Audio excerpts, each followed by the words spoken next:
Mm.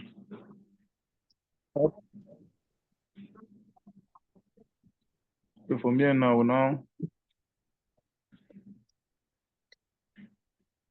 I click on this, select all. Then I select, then I filter the center line, the proposed center line established on site by the surveyor.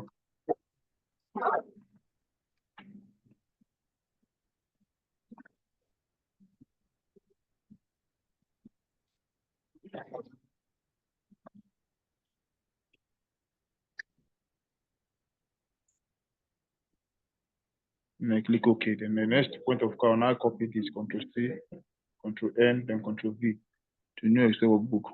Then I'll go to file, I went back to file, and I save first. Let's save on my desktop.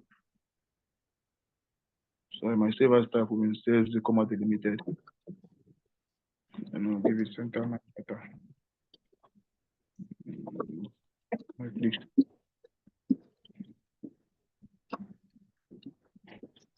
Once I'm done, I'll ensure the workbook is closed. And then I can now close it as well. So downstairs. And I'll go back to my interface. Now repeat the same point. Import point 4. I use this one here. Point creation 2. Import point. I've explained this one previously in our previous class. This point, I click create. Import point. Depending on your covers out with, you can make use of 3 entities. So from there, now the next point of call now. So I select add. You go to desktop where I save that by the folder.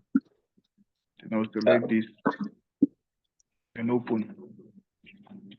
Then I'll select the format, which is this NZ.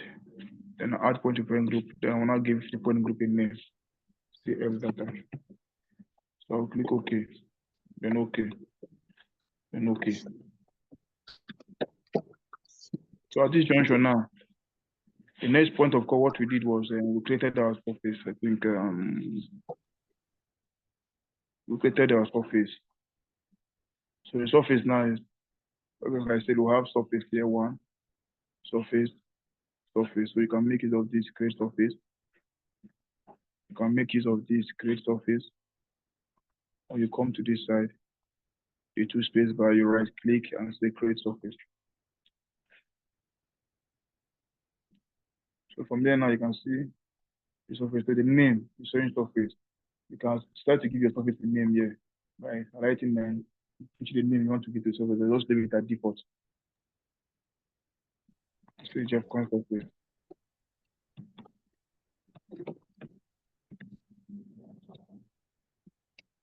And I'll click OK.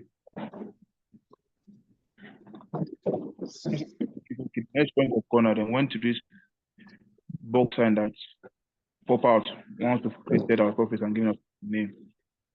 So I want to expand this box sign. Then I'll expand Jeff surface. The next point of call, I'll go to definition and expand definition.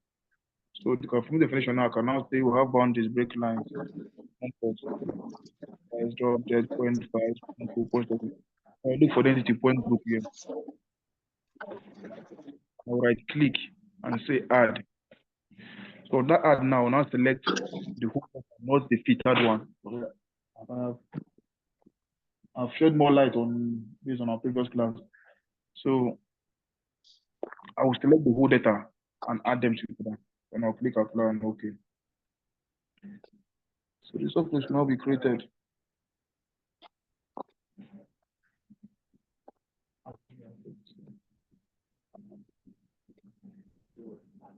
The surface will now be created.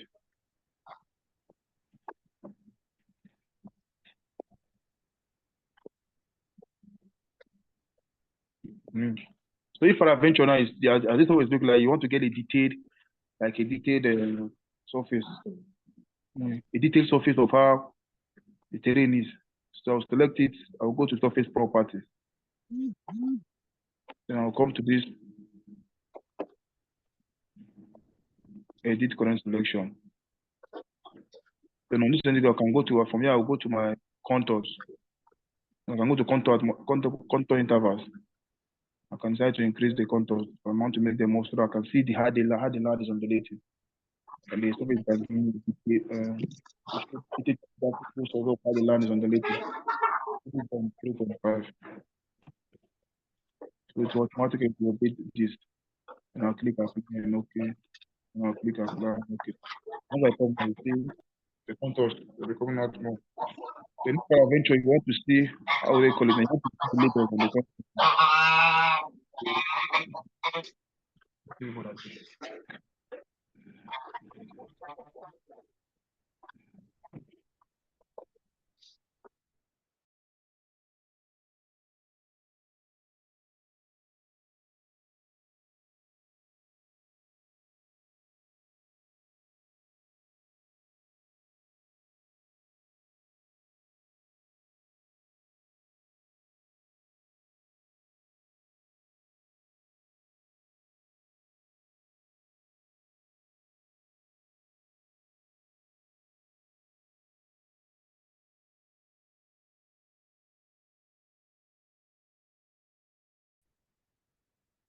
Engineer Victor, please unmute yourself. I can't hear you.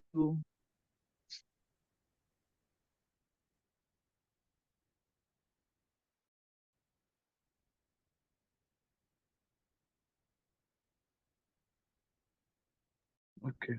Hello? Can you hear me now? Okay. Yes, yes. So as I was saying, if eventually you've done your surface, I want to see the elevation at different when the surface has been created using the boundary created, and you want to see the how will I call it the elevation at this point, the elevation at this point. You want to see the elevation at all these points. You just select the surface, then you go to add labels here. Then you say contour multiple interval. So it's asked you to pick first point. If you click now, then say pick at that point. You click here across here now. It shows you what how many interval do you want it to generate an elevation data for you. So let's say at 25-meter interval. Once I click enter now, you can see it is loading to it. Now come and give me the labels. The elevation at those points here. 54.5, 54.5, 54, 53. So to do what do they call it, a detailed triangular, how do they call it in survey? A triangularization of the area and give it the elevation at those points. So from here now you can actually use this. So it's like if it's a virgin land now, and if somebody just go and pick a virgin land and just do the topography of the area. So from that elevation, you can use that elevation to determine where your road. Let's say you are doing a layout for an estate and it's like let's say in a hilly terrain, or how would I call it? The area is like you have some undulating areas and you want to pick the lowest point where your road can go. So from there you can do a detailed mapping of the contours and use the contours to map out the road using the lowest elevation, and also you can have the appreciable gradient that the road the vehicle can fly and climb on the hills and all to meet your cut and feel. So that's the essence of these contour labels to guide you when you are doing your road designs and your infra works. So from here now, so I done with this. From here now, what I did last day, other on a previous class, we now selected this. Then we'll go to surface properties there. So from this side, then we went to surface style. Then we'll say border only. Then we'll click apply and okay. So from here now, the next thing we did was I collapsed this surface. And I went to point group here. Then I selected the whole data, the whole point imported. Yes. I right click and I went to properties. And on this my point style now, make it none. In a point label style, none. And I click apply and okay. So I was also left with my center line data, the proposed center line, which is the very establishment site. So I want to use this one now to now do my horizontal alignment. So the horizontal alignment, now how do we go about that? I think I explained about, I give a detailed explanation on how the horizontal alignment is being done and how you come up to the horizontal alignment when you're doing your design. In our previous class, I explained that there are two methods. You can come to this page where we have alignment and say alignment creation tool, and I click OK. And I come to this side, I click OK. So once I come here, then I come to this side and say draw tangent with curves. So this is an automatic method that gives me no leverage.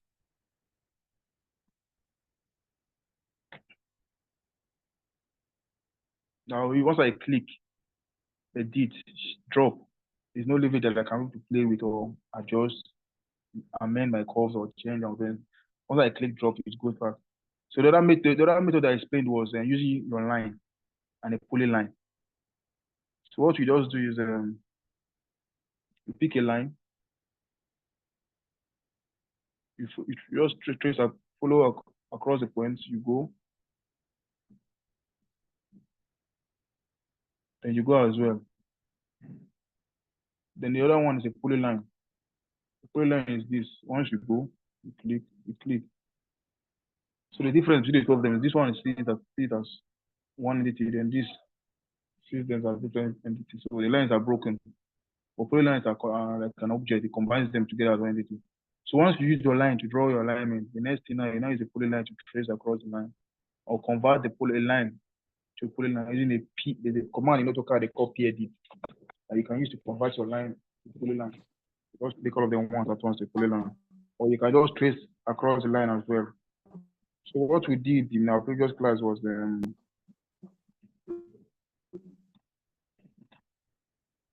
with this point we picked to establish the center line, the proposed center line there, so we established on side. I picked my line and I went like this. I selected the first point, the first cocoa point. I go. So by what I call it, by main visualization of the how would I call it, the cocoa point, the roots of it is you took. You can be able to establish the point where you have critical curves on that road. That you can't that you need to be curves on that road. You can't avoid it. So you can also do like if you're such a designer, like they give you a point, like this is a point, and the point is long. You can also do a thorough route survey and just go through and check, okay, at this point, you can use a cycle. At this point, I'm having a curve here, you put one, you go. Look on that one again. Just cycle those points where you have critical curves. So once you are drawing your line, so that cycle will guide you and you know where you have those curves that you can avoid on the road. And if possible, if you can make the curve as well straight as well. So you can make the curve straight as well at that point. You can still try and navigate your alignment at that point as well. So basically, you need to know where you have those critical curves and where you can avoid curves as well on the road. Just like I explained in our previous class, if you are doing this horizontal alignment, you try as much as possible to avoid curves at close proximity. Let the curve be at a longer distance. Let the curve be at longer minimum. Let it be at least based on the Ferrari manual. At least you should have a curve on the road. On the road, you should at least minimum. You should have a curve on that curve, minimum at least. Minimum at least 750 meters. And do standard design. But if it's a terrain that around that you have those curves that are necessary on that road, you just put them. But what you do now, you now introduce what they call the TSM. You now do the TSM drawing of that road, traffic management system design of that road, introducing your road signage, speed bumps and all. Navigate to reduce the effect of all those called to reduce the effect of what they call it, accidents and all on that road. So I'll go back. So let me start the horizontal alignment now. So what I did, we pick our line. And I go like this. Meanwhile, note our previous class, I explained that if I'm clicking like this, like this, like this, like this, what I'm doing now, I'm putting multiple curves on that road. Once I convert this line now to an alignment now, the distributor will also go there and put creating point of curve, point of tangent, point of intersection, point of tangent, point of curve on that alignment of having multiple curves on that road, which is a bad design. So you just want to limit the curves on that road, just like I explained. So what we do now is, I explained last week, is in our what do they call it? Simultaneous equation line graph. Those days when we plot the graph, we just look for line of best fit. If we're having 2 points that don't join the line, it's perfect. We just take it straight and goes like that. So the same principle applies in road design as well. It doesn't mean that all the points of your pitch must touch the line that you're drawing. It's the way of this point here is a proposed center line acceleration on side. So you the designer now will now be the one to design and give them the actual center line of that the real center line of that road that they now use to create the alignment offset and the corridor and all of the you use the center of the road.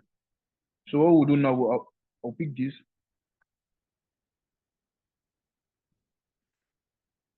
Click, I go. So at this point now, I can see that it is a curve here. I can go like this, like this, so once I'm at this point now, and I'll pick this, I'll start from here again. Then I can go. But I can go, okay, let me drop this thing somewhere. I'll just drop, okay. But when this alignment, that's why it's necessary that, how would I call it? When the surveyor is going to site now, it's necessary for an engineer to go with them to do that reconnaissance survey, or what do they call it, recce report. So that recce report will be guiding you when you're doing your design, or an inception report. And that report will guide you when you're doing your design. Now you've gone through the route with them, you've navigated from the start point of the road to the end, you've seen how the alignment is looking like, and you say, okay, you know you have critical curves, you know you have this, you know you can make alignments, you know you can have them straight tangents, you know you have a curve. So that's your, what would I call it, your first, you going to the site with them when they're doing the survey. We guide you now. That whole exercise will now guide you when you're doing your design. So you'll be visualizing, okay, these at this point, this is what we have here, this is what we have here, this is what is there, this is what we have here. So to now visualize when you're doing your design, you can make, so that will not guide you when you're doing your analytical alignment. You know where you have the perfect straight alignment, a curve, and all. Where you have all those rivers and all. So it will guide you in details when you're doing your design. It's always advisable. Once the surveyor is going to decide, regardless of if you're not chance, just try as much as possible to delegate an engineer that knows, at least they have an experience of how old work is and all. So it will guide them when they do their design as well. So they will go together.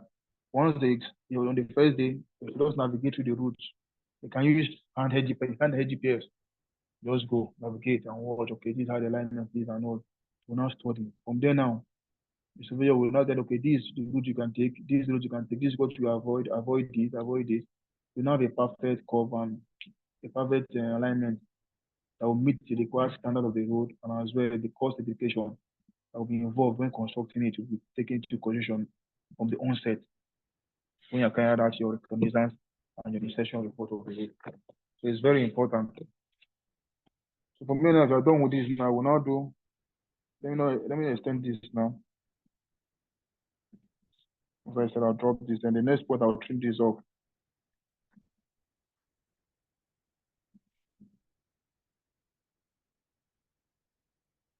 After I trim this off, if I'm done with this, the next point of corner, I can now take off my points now. And also, okay, I'll select the point group. I'll select the point. And I can go to point group properties here, or right click, go to point group properties, anyone. So select this, I'll go to point group properties. For me, I'll now go to my point style. I'll switch it off as well. Then my point label style, I'll switch it off as well, make them none. Then I'll click apply and okay. So once I'm done with this, the next point of corner, I will now give these lines, they say different colors. Why am I giving it a different color? So when I'm tracing across the line with the polyline, I can be able to snap at that point where where the two lines intersect.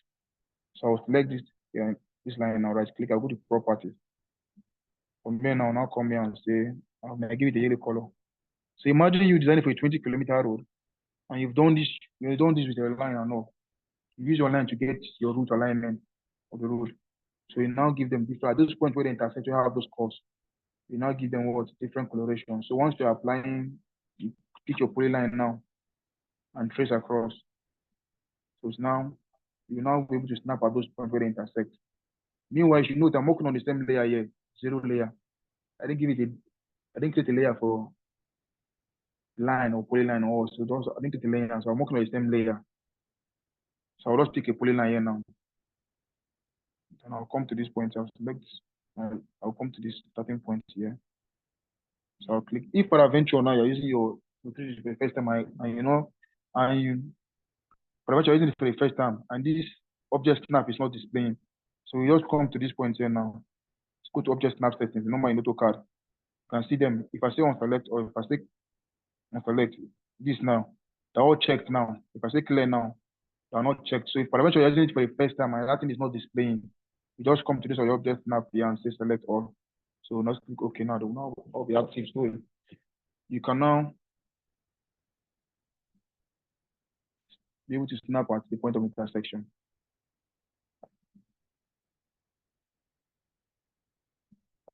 So I'll select this now. I'll trace across this. Then I'll go to the end. So at this junction, if I select the line I drew now, you see now to see it as one entity. If I'm done with this, the next point of corner, I will now go towards alignment here now. Then I'll say create alignment from object.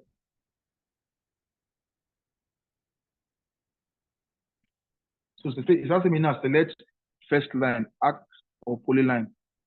What it means is what this sentence means is that if I'm using a line now, if I'm using a line to draw my alignment now, I use a line and I'll draw the alignment. You ask me to select first line. When I select the first line, I will now go and be clicking them one by one, each of the line. So let's select to the end. But if it's a polyline line, once you select the polyline, click on it now to highlight everything to the end. But imagine you use the line now. You'll be clicking each of the lines, one after the to the end. So that's why it's good to use a polyline when you're doing your kind of design. So we select it from start to the end to highlight all the whole object, the lines. So from then, the next point of call, if you selected a line, you now press your enter key. So this enter key now will now, an arrow now will now be displayed, show you the starting point of your route. It's very important. This changing is the starting point of the road is very important. Imagine you design a road now, and your starting point is at, let's say it's at the left, and not, it's at the left end. And you went and start and you did your design and you started at the right side. Once you go for setting out now, there will be, how will I call it? There will be, it will affect the vertical alignment of the road. It's very important to note.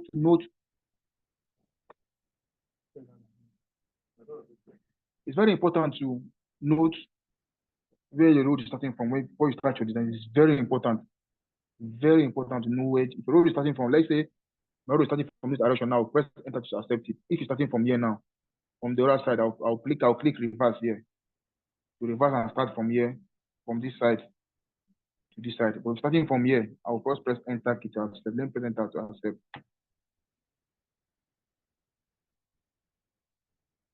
So from here now, the next thing now, they are taking us to create alignment object dialog box. For me now, the alignment, these are my alignment now. I can give my alignment a name. So just for alignment. The project you're working on. Just for alignment. So the next point of corner, I will now go towards design criteria. And this is on general. The starting point is starting is at 0, 0.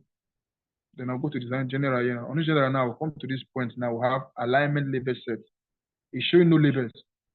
So I'll make this guy now major, minor, and geometry point. Those are the points I want to be displayed on my drawing. My major change and the geometry points. What are the major change? The major ones are the 100, 200, 300. The minor ones are the 25 meter interval. The geometry point are my point of curve and my point of tangent. I want it to be displayed on my drawing to give me the values to be displayed. So I'll select this here now. So once I select this now, the next point of curve will now go to this drop down arrow here. Then I'll select and go to edit current selection, or I can just click this box that has a pencil sign attached to it, or the same thing as this edit current selection. Once I click this now, the next point of call now is I will go to label. The label tabs there. On the label tab, we'll have major station, we'll have minor station, and we'll have geometry points. So the major stations now, this parallel. I don't know if you've seen a road design, and the previous class I shared one that the major stations are normally perpendicular with the tick, not parallel. It's supposed to be straight with the tick, not parallel with the tick. So I'll come to this place here I'm having here now. I will change it to let it be perpendicular with the tick. And the major stations are normally at 100-meter interval. So the minor stations are normally at 25-meter interval, depending on how the length of the road is. Like if I design if an estate road, you can alternate these values there. If I design if an estate road, like all these estate roads that are short, 600, 400, 200, you can alternate the values so you can have multiple. Or like you have enough data when you're doing your electoral competition and all. But basically, the major for road design, the major stations are normally at 100, the minor at 25-meter interval. The geometric point is at perpendicular with the tick and line, which is okay. And I'll click apply and okay. The next point of call, so I'm done with this. The next point of call, I will now come to the design criteria here. So this is where I explained to us in our class that the design speed is for a road. If you're designing a road now, you know the actual design speed you're looking at for rural roads, federal roads, and all. Like if I'm designing for a bit of area, if let's say I'm doing an infra works for an estate environment, I can't design more than 20 kilometers, 30 kilometers per hour design speed for that particular estate. Because an area that is, I have a lot of, what do you call it, the bit of area. And then for rural road, I explained previously, use 60 kilometers per hour, 60 to 40, then for federal road, 100, and so on. So if you go through the federal manual, it's well explained and well detailed there. So from there now, if you choose your design speed now, let's say my design speed is 60 kilometers, work to 60. And from here now, the next point of call, you can just check this to use design place criteria. What the design place criteria means is that you are not constraining your design to suit to that particular criteria like this that you are about to, the speed you can enter and the superelevation value here, the maximum superelevation value you have to use for the design. Let's say I'm using 6% or 8%.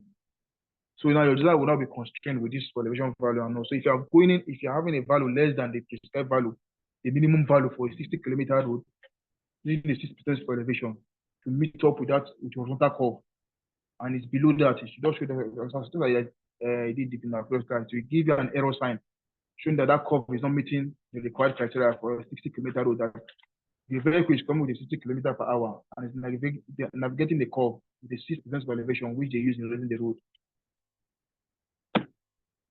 That curve can accommodate the vehicle. So to show that error sign that this curve is below the standard.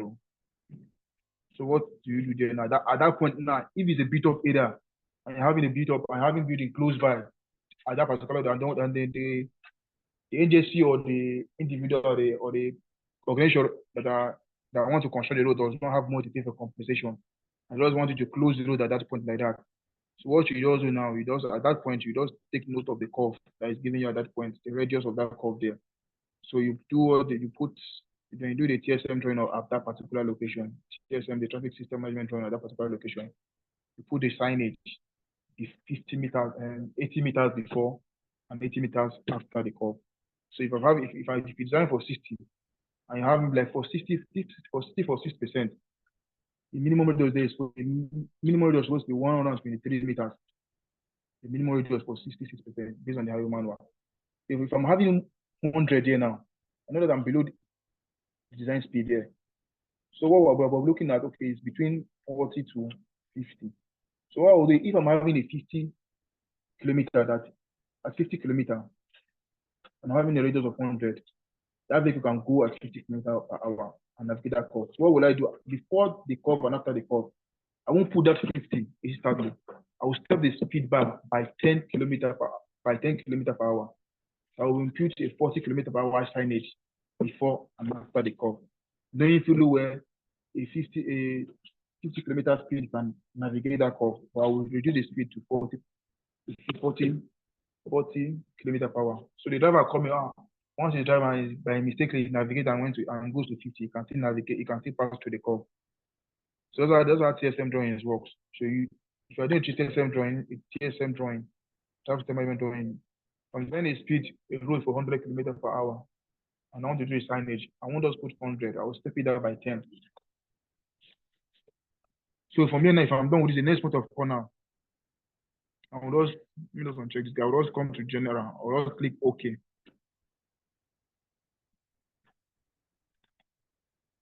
So it will now convert that line to an alignment now. So this is now my horizontal alignment. So now to see my curve perimeters now, if I click on this now, in the alignment here now, then I will go to what they call geometry editor here. And from geometry editor, then I will go to the last icon here. And what do they call it? Alignment grid view. So on this alignment grid view, for me now I can now see my default radius here now. So at this point now, I can reduce my radius to 123, become smaller, or I can increase it as well. Say 250.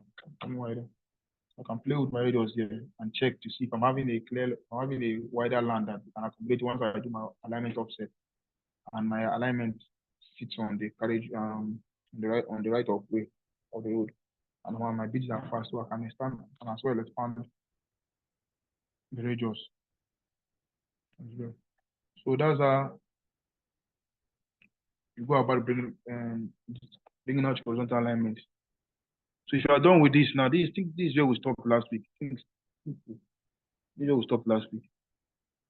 So for me now, if you are done with this horizontal alignment now, so at this point now, this is now the data now you now extract and give to the surveyor to go and do the actual setting out of the road.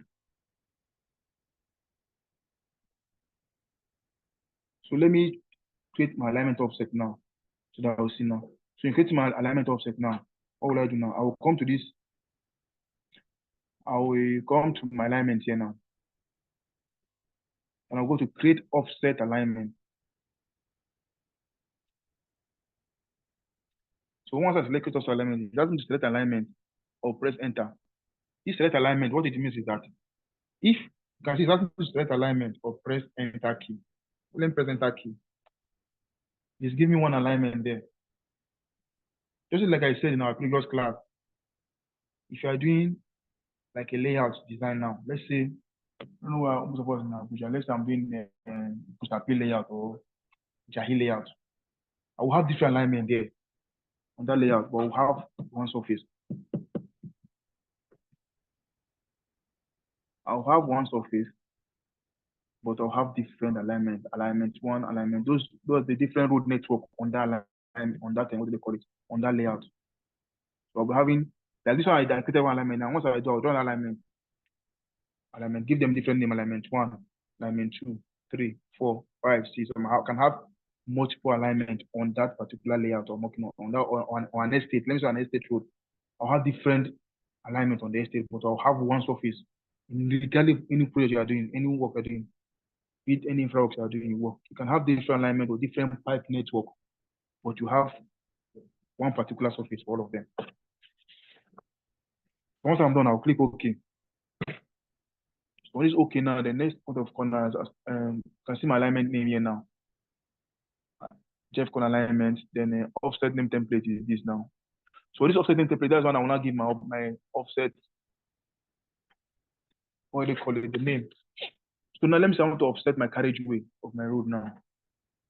So that carriageway, I'll just name it, I'll give it a navigation CW carriageway. So if I've carried out my traffic analysis, done my traffic study on the road and all, and then I've now come up with a proposed width of the road that okay, these are this in how many years, let's say in 20 years, 50 years, I know the expected traffic flow on this road is this, and this the width of this road can accommodate the flow of the vehicle coming out. Okay, this. I will not put the width of my carriageway. So based on federal manual, it specified that the minimum width should be 3.65, left 3.65. All right, so let's just go with that one. Let's do it 3.65, and this one as well 3.65. So this is you can see number of offset to the left, number of offset to the right. One. I just want one offset to the right. So once I'm done, I'll just come here. I'll click OK. I'll click OK. So my alignment will now be offset. My alignment now has not created the carriageway for me now. So leave paraventure now, the carriage, I've started the carriageway, the next point of corner. Then my road is having a drainage. And I want to know, let me say I'm doing a carriageway to drain, no shoulder on the road. Let me just neglect the shoulder.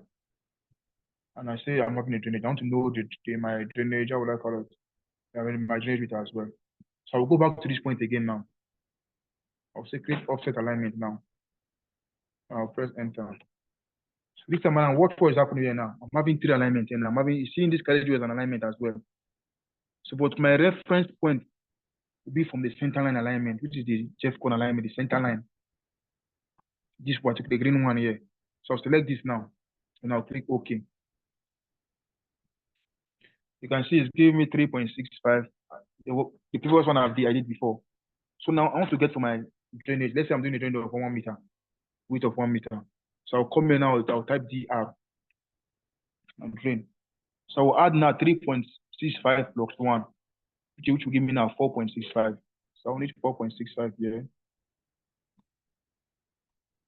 4.65 here. So I'll now click OK. You can see it has now affected the drainage line from here as well.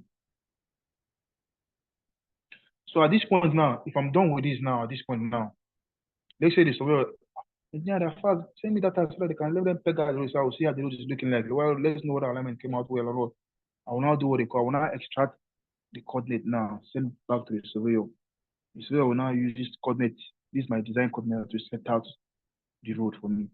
So in order for you to get the coordinate to your data now, you go to toolbars then. On this your two space, we have prospector, we have setting, we have survey.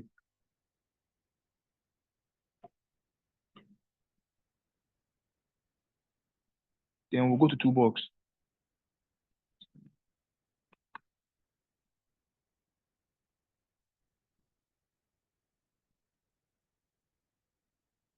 We'll go to toolbox here.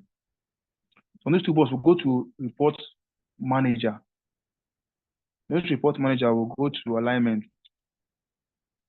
The alignment will go to incremental stationing.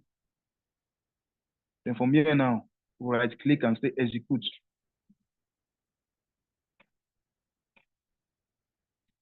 Once I say execute, you can see my carriageway, my drainage, and the center line itself. So I will now come to this point and say, let it give me, I want it to give me the data at 25 meter interval. So I'll say 25. I will now say create report. So this report now is the coordinate now. I will now extract it. I created this in a PDF and a HTML format. You can create it, you can extract it in an Excel format as well and send it all in what do they call it, notepad format as well. And send to the surveyor. They will now input it on the differential GPS. And they will now use it they will now start setting out the road. So this coordinate now will now be the one we'll now put on. They will now put using the TBM we establish. The TBM we establish on site initially. If you put the TBM on ground, you will now go there, do your reference of the TBM, get there, and take its location from there. From there now, I will now pick 00, put a north in and east me, and put a direction. They will now go. You see them moving left, move 50 meters to me, 10 meters to me, 5 meters to me. At that point, once it gets to that coordinate, it will now put plumb, set, and peg. So that will be the first point. They will now go 25 meters, set again. So they will not, once they are done setting out the road with their pegs, everything will now come out the way it is now on our work area. That's how the alignment will come out on the road. The same thing with their drainage as well. So once they're done with their clearing and done with everything, they will now as well peg the drainage. The drainage will now follow the same shape with alignment. Okay. So basically, this is how you create your horizontal alignment of the road. The question might arise again. How do we know which one is a drainage or which one is the carriageway? That's why you now start giving them different coloration now. You can make this one blue, make this one red. So on your drawing now, on the drawing legend now, the legend of your drawing now, once one is picking your drawing and your drawing, the legend will now give, okay, this blue line represents carriageway. This white represents, what do they call it, drainage line and all. So like this now, if I select go to prop element and elements, edit element style, you can see the lines and cover, can make them blue. But this alignment offset we did now, they basically mostly in our road design, I normally do use my normal offset to create this my alignment offset. But if I'm extracting my coordinate and I want to send to them, I'll use the alignment offset. But for my drawing presentation, once I'm done with my work and I want to always make my drawing eye catching a lot, I'll just do my normal offset to show what they call it. Because what I'll do is I'll just go to offset, normal offset in AutoCAD. Offset here. I'll also 3.65. Offset this guy. I'll offset again. Then I'll come here now. I'll say 1 meter. I'll come here, I'll say 1 meter. The same thing. Then I'll now do my offset. Let me the right of way 50 meter from minimum 50 meter from the center line. 15. Once I'm done, I can now give them different colors. I'll come and select this guy. I'll right click and I'll go to properties.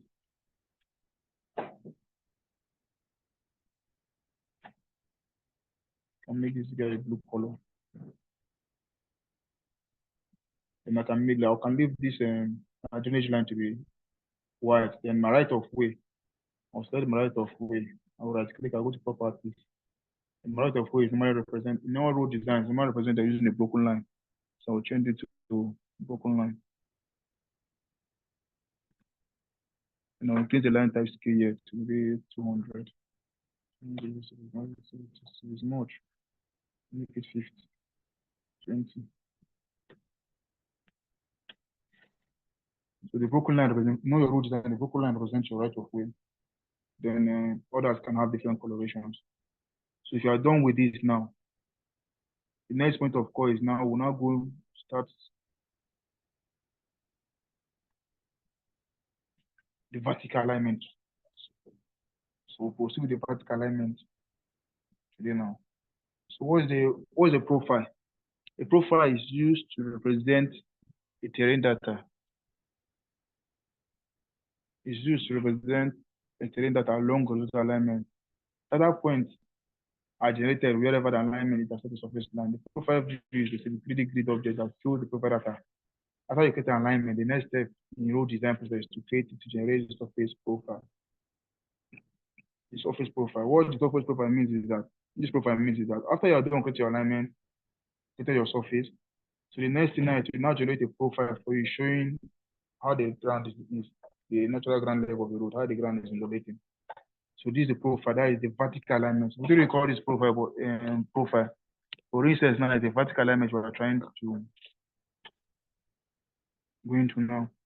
So how do we go about that now?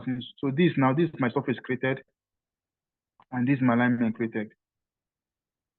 So to create my profile now, I will now go to profile here now. I will say profile, create profile from surface. One. I'll go to create design panel here. Then I'll say profile, create surface profile. The same thing. If I go to profile, and I say create profile from surface, you can see now this is my alignment and this is my surface. So what will I do now? I will ensure this is highlighted, which is highlighted here already. And I'll make sure the alignment I'm working on is active here. Imagine you're working on different alignment now. So you'll be picking them one by one to create, they will be having different profile. Different profile. If I'm having an estate road or a layout, I want to design for a layout, I'll have different alignments. Alignment 1, 2, 3, but I'll have one surface, just like I explained initially, one surface, different alignment. Then I'll be creating that, using that surface to match to create a profile for me, how the ground is there, how is undulating there. Once I'm done designing, once I'm done doing my design, I will now intersect. They will have the same point of intersection, so that all my road level will be on the same elevation, the intersection point. So I will select this now and select the alignment here. The next point of call, I will now click add. So I'm now combining my alignment and my surface together. I'm merging them together to now create a profile for me. So the next point of call, I'll now click draw in profile view. So the next point of call, I'm not doing anything here. I'll just say create profile view. So I'll now come to the screen and drop my profile. So this is my profile now, showing me the natural, the existing ground, how it's looking like. So if I should go to the side, and that center point which I picked, the center point which I draw now, this point here now, the center alignment here now, the center one you have seen here is what is giving me this. This is how the ground is at that center point of the road. The center here is what we're having here now, the existing ground. That's how the ground is, that's how the natural ground is undulating on the road. So from here now,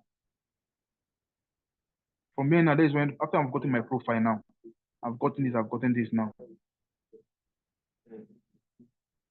I've gotten this, and I've gotten this.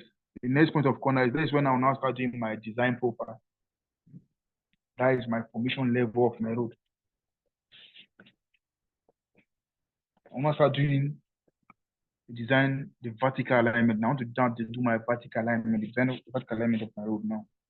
So this is where now experience now come into play. Trying to limit to balance your cut and fee. To cut and fee,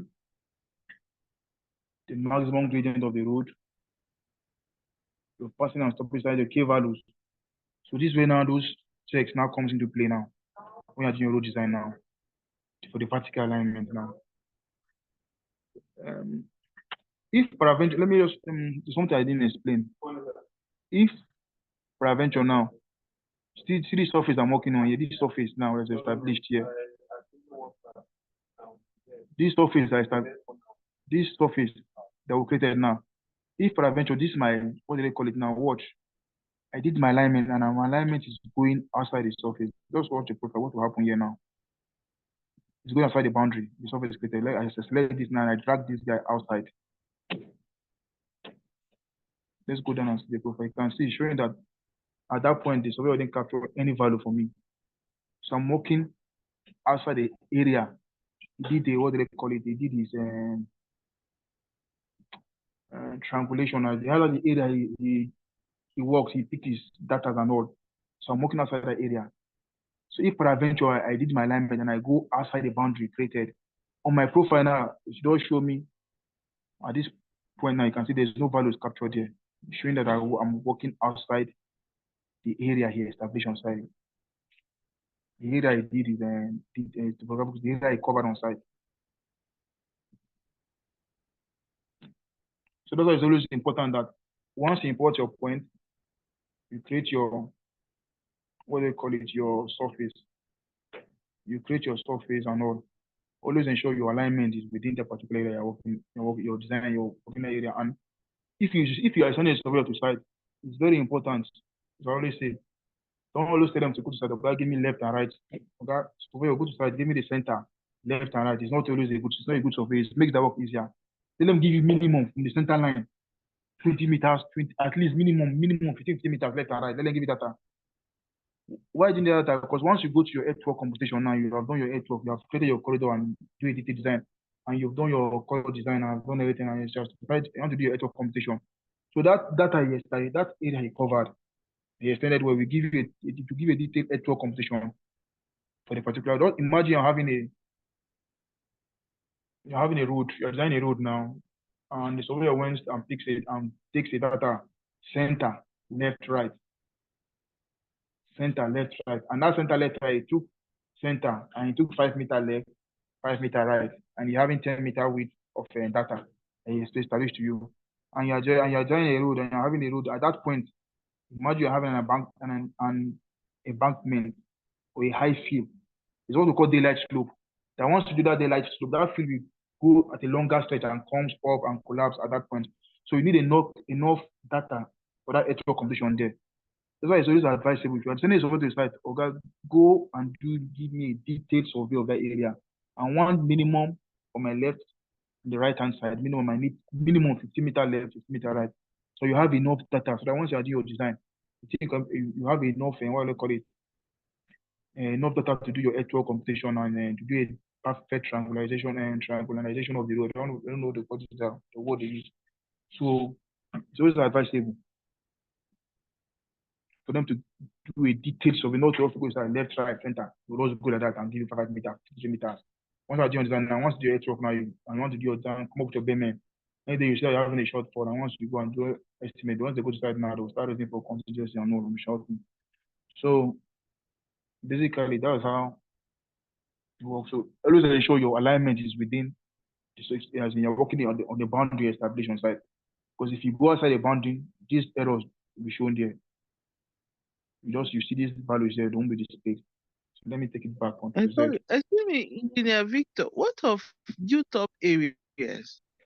For example, if the road is going to pass through a built up area, do you still need that the survey to give you 50? No. Okay. Because the area where you have these boundaries, the building at the edge, the left and the right, they just establish data close to that side. That's all. You don't need those much data. But if it's a virgin land, it's a new land, let me give you a detail at least minimum 50 meters left, 50 meters right. Details of it. Minimum. Okay, thank you. Let me do Control Z. I'll take it back now to update. That's a bit also 3D. Once it goes back now to update itself. So if you come back, that's updated. That's the essence of the like if you treat now, if you've done your design now and they say that you should, I know what I call, and there's some other, if you are true to design and they took your design for vetting, or how would I call it, they submitted it to the ministry or the agency, they don't want to vet and check, and they thought another that go and increase. But once they increase the cover, automatically from the starting point of that design to the end, it will update everything from the start to the end for you, down to the cut, to the earthwork, to the cross section, everything will just update it. It just update everything once for you. That's the beauty of the trading. It does an automatic update in anything you're working on. So for me, at the next point of call now. Hello, Engineer Victor. Yeah. Sorry, please. Can you recap on this profile? The tool used to generate it. I didn't get that right. As in, let me generate it back again. Can you recap, please? Let me do Control Z then. Yeah, from.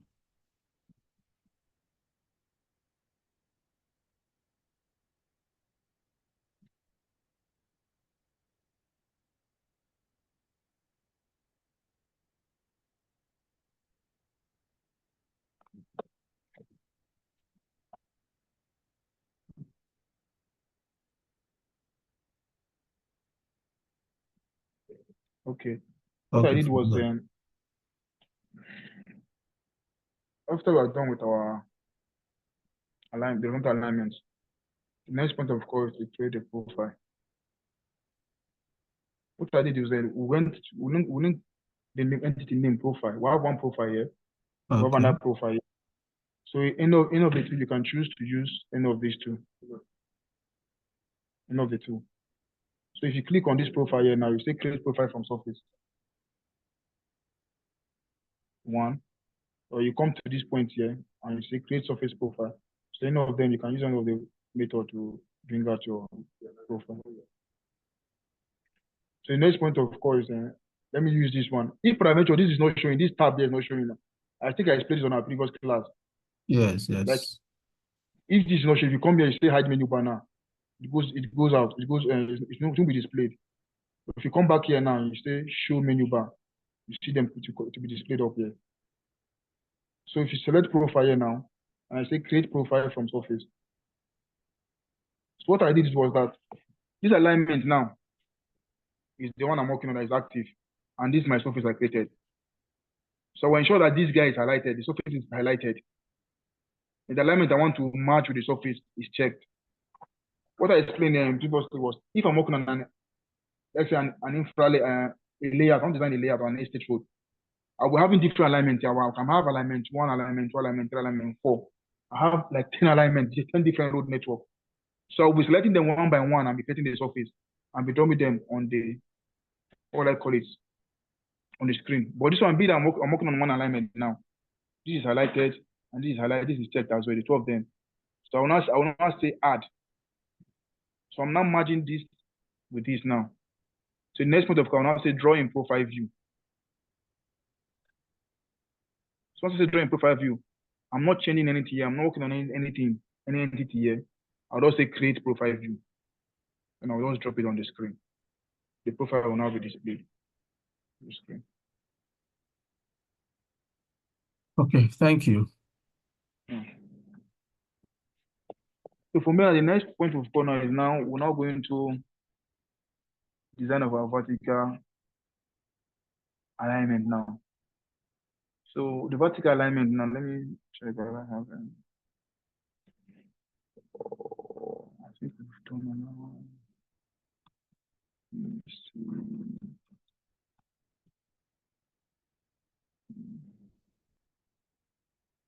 You say vertical alignment, the capability of vehicles and aircraft within a particular road.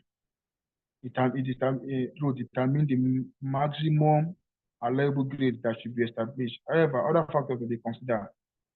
Excessive grade can be stored where speed and capacity are not essential.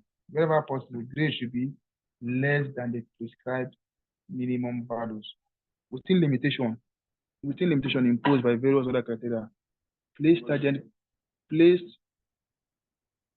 grade lines so that the earthwork is minimized. The earthwork is required in most road construction projects. It's already the largest single work entity. And anything that reduces the earthwork will improve the job efficiency and economy. Attempts to balance the earthwork operation between the cut and fill in any area. Attempts to balance the earthwork operation between the cut and fill in any area within the capabilities of the available equipment. When drawing the grade line, the engineer can usually do this by balancing the inspection, keeping the profile area of cut equal to the profile area of fill. These areas are not necessarily proportional to the actual volumes involved, but they serve as basis for comparison. It is impractical to balance the volume of cut with an equivalent volume of fill at a distance beyond the hauling capabilities of the equipment. So what all these items also is that when you are doing your cut and fill, your vertical alignment now, it's always advisable to try as much as possible to balance your cut and fill. And when you are doing your cut and fill, I can't be having a cut. Let's say the distance. Let's say I'm doing a road of 10 kilometers, and I'm having a cut at let's say kilometer 1, and I'm taking that material to kilometer 9. The distance of haulage to that side, I'll have to factor into play to know how to balance it. That's what all this the write-up I just did was explaining. So if I'm holding that material now, and it's a good material, and when I'm taking that material to when I'm cutting or when I'm filling, I'm having a high feed there. So the distance of holding that materials from that place to the rest, I'll have to consider those things when I'm doing my vertical alignment. The economy aspect has to be coming to my the haulage distance, my cut and fill, the grades of the road, my gradient. So those are things I will be checking when I'm doing my design. So basically, if I'm designing my road, the starting gradient I'm looking out for is the gradient of my road should not be less than 0.3 for a paved surface. Why is it 0.3? 0.3 is the minimum prescribed based on the highway standards, the minimum for your grade. If I'm designing a road and my gradient is below 0.3%, end of the road I'm designing, the ministry or the agency, if they have good design as in the road expert on that, what they call the ministry or the agency, those are the red flags we're looking out for on your vertical. We're looking at the gradient, the K values of the road, then your cut and fill, your height, your cut and fill, to know how to do the proportionate of balancing, how you balance your cut and fill on your alignment when you're going the cut, the fill. I can't be having a header of cutting a header of 5 meters down and taking it at how many distance you want to fit. The whole distance will be much for me. Diesel and all equipment to push, carry material and all will be much for me. So those are things that you consider when you are doing the vertical, you try and balance them. So basically, to start the vertical, now this is where now I always tell people, if I'm designing, if it's a structural design we're doing now, whether if I'm designing a column of one suspended floor, two suspended floor, not the starting point of my column, I can know that I'm having 4Y16 or this. If I'm designing a column now, I know the size, I've done my preliminary size of my members. I've gotten my size of my members. I've assigned the required reinforcement for them. I know the output I'm having. And if two engineers are doing a structural design, there's every tendency that we can have the same output in our design. When we've done using our BS code to do our span definition and do our sizing perfectly well and come up to the good size of our members and all. But in road design, it's not the same thing. We can't have the same, how would I call it? We can't have the same cut and fill value in our road design. But we must try to meet the design, let the design meet the required criteria. If I'm designing for my road, I can try to have the cut 5, you can try to have a cut of 4. So, but let it meet the criteria of let it meet the cost implication, let it meet the required standard of the road, the grades and all. So those are the things that we're looking at for. Not that it's designed for why it's in column, path, everything there, we have the same thing. That's not how it works in road design.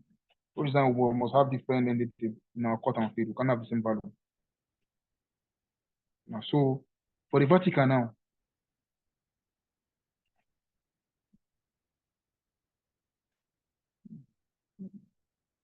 so for the vertical, they likewise the same thing too. I always try to, how will I call it? I always advise people basically if I'm doing the horizontal and vertical. Let's start with let's make use of our line to guide us when we are doing it.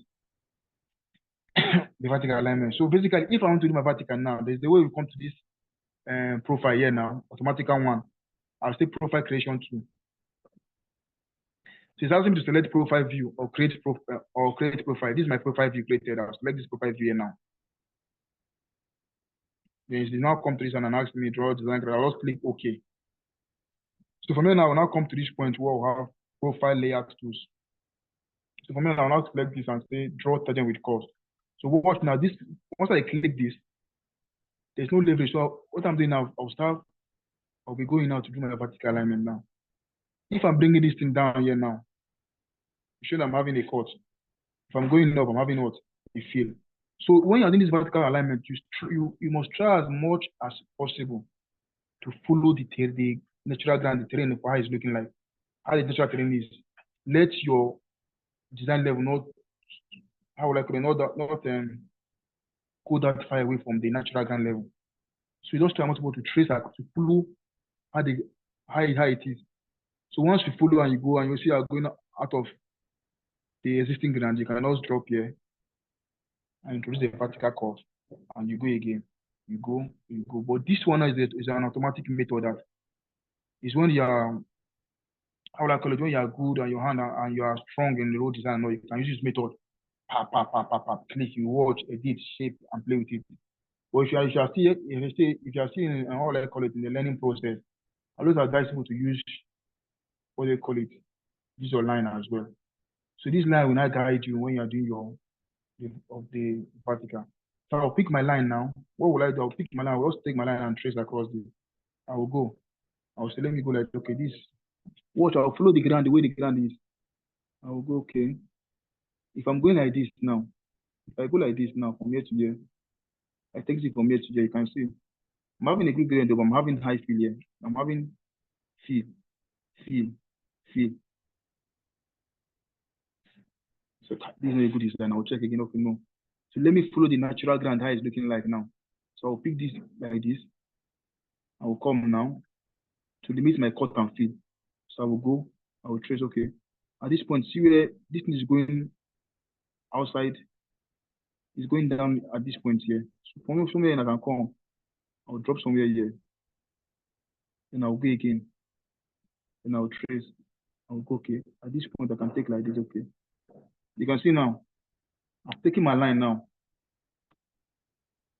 I use my line now as a guide in drawing the vertical alignment.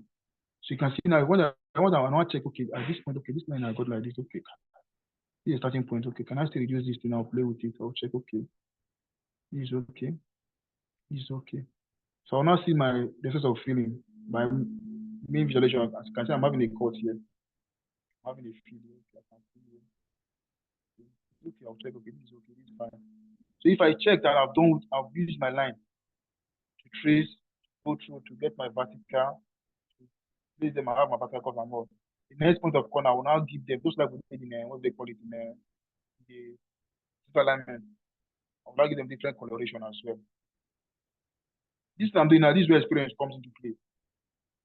This is where the road design, this pedestrian road design, this the horizontal and the vertical. That is where you can get them perfectly, two of them done perfectly well. They are done with road design. These two entities, and they meet the criteria. The others are those the corridor, cross station. They just take their geographies from here and build the corridor of the road and all. But these two guys, this horizontal and the vertical, that is where the main work is in the road design. So if I check, okay, this is okay, I'll now check, okay. Okay. The next point of corner, so I've gotten this coloration. The next point of corner, I'll now go to profile. I'll now go to profile here. I'll say create profile from layout. I'll select the profile, which is this profile here now. And I'll click OK. Once I click OK, then I'll come back to this profile layout with the same thing.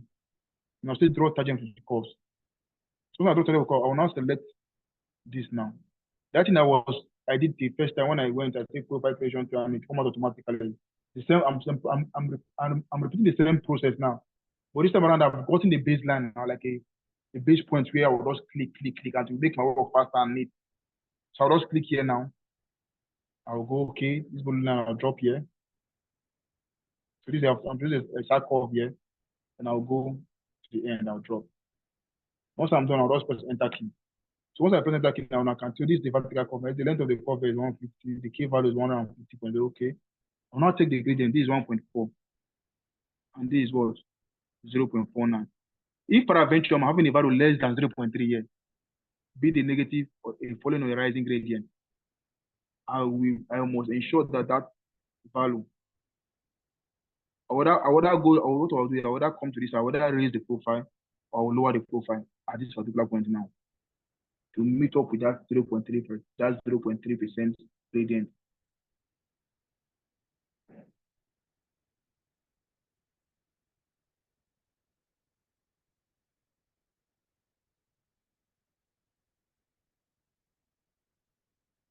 So for a pave surface, that 0.3% gradient is there. How would I call it now? How would I put it now? That 0.3% gradient. I've explained it previously. If you are doing your earthwork now, you are doing that cut and fill, they follow the gradient perfectly well. The way the designer did everything, they peg their road, cut well, the way you do proper setting out, the cuts, they check their levels and everything come out well, and they did the road perfectly well. And they attained that 0.3, how the designer did the road and all. And other materials coming through on top of the sub base, course, binder, wearing and all come on top and close that particular building. That particular road, once it rains, the water will move at a higher speed. At a higher speed and goes out of the paved surface. But if it's less than 0.3, the speed of the water will be minimal. That's why I say now the water impound, thereby leading to those places where we have potholes on our road. Most of those places have those potholes, those cracks on our road. At that particular place, the gradient does not meet the required standard of the earthwork, the cut and feed is not meeting up to the standard at 0.3%, which they use to design the road. Maybe they go when I did the cut and feed, they went below 0.3, some at 0.1 to 0.2. So the movement of water there will be very slow compared to when you have a gradient of 0.3 and above. So that's the starting point. So a designer now, or let's call it a ministry agency vetting your design now, this is the first thing they're looking at. They're looking at this guy here, the gradient. They're looking at your cut and fill. They're looking at your K values. So these K values now is the value that control your the passing and stopping side design of your road, which I showed initially using this design profile. Minimum K values. You can see them here now. 20 is 1, 30 this. So they're expecting it for, you can see this one passing 60, 11, this 17. So these K values, they have them for the sag and the crest curve for a 60 kilometer per hour and the design speed of 60 using the 8% elevation of 4. the minimum K value for your crest should be 11 and your sag should be 18. So they have those things are well detailed on the federal highway manual. So those are the things they're looking at. So if I'm designing for 100 km per hour, they're expecting that my K value should not be less. The minimum for the sag, I think, is 45. The other one is 52. One is 52, one is 45. So those are the things they're checking, that they're looking out for. So if for eventually this is your K value now, you're having a K value of less than that value now, what it means is that if your K value is less than, let's say, I'm designing a road for 60, maybe I'm using 60 as a reference, and I'm having a K value which is less than 11. At that point, what it means is either I cut or I fill to attain that grade, the K value at that point. So those are the things that we're looking at for in the ministry. This particular aspect is very important in the road design. It's vertical. It's very important. This particular aspect is very important. So if you are done with this now, and you have gotten the design that meets the required criteria, your horizontal alignment meets the required criteria, the vertical as well meets the required criteria. So if you are done with the next point of corner, you now update your data bands you have here. Data we're having here now. So the data I'm seeing here now, you can see this red one is the existing, and the blue is the finished. So but this profile, this value says are still showing what the both of them are still showing the existing 56.66, 56.662. So we'll now update this now to carry the first value here, the first entity here will carry the blue, and this will carry the red.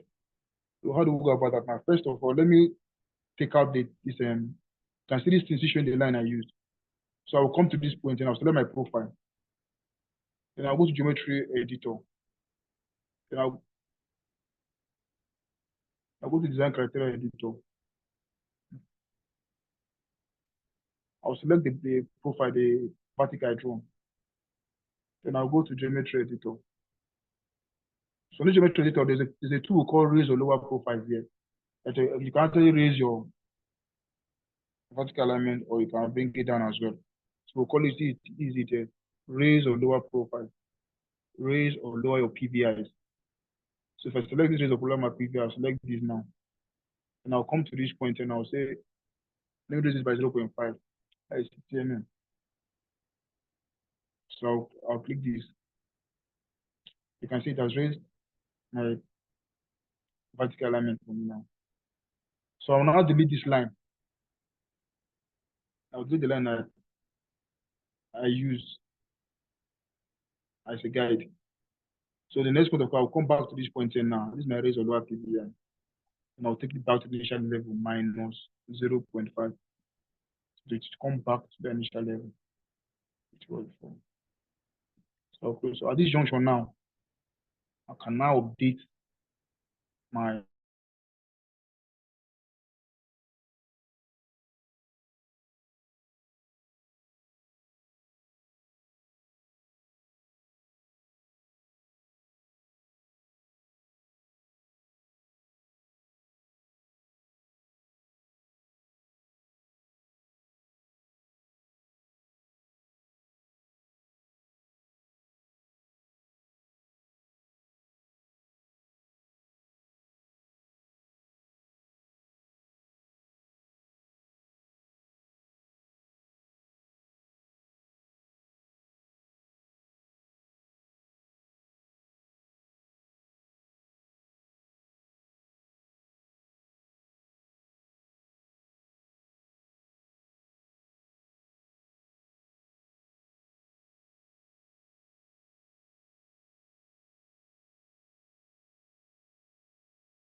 Hello, have we lost the teacher?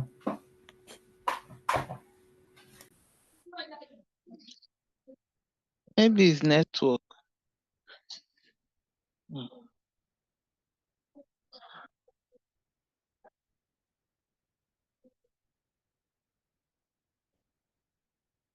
Engineer Victor, can you hear us? I can't hear you.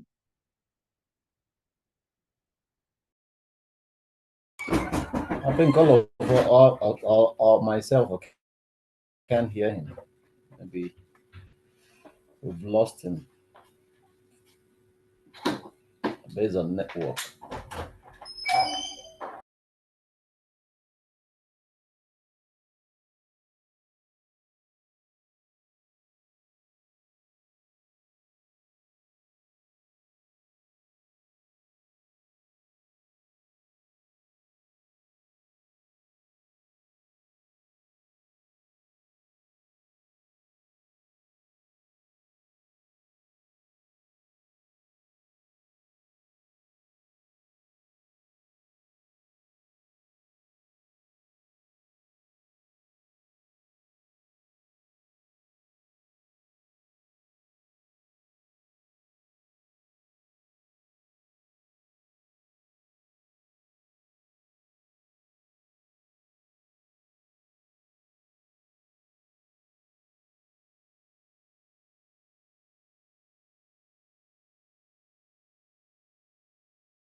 Hello.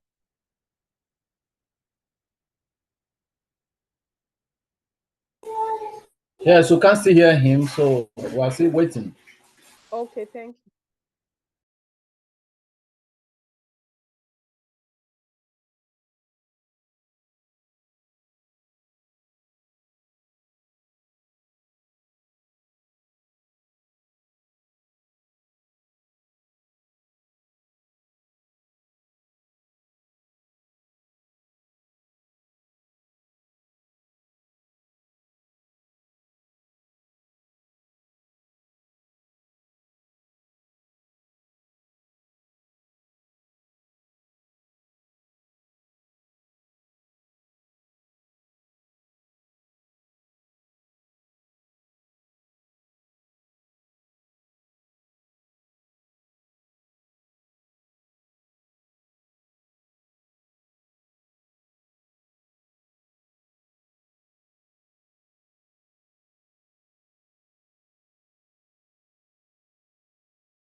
Hello?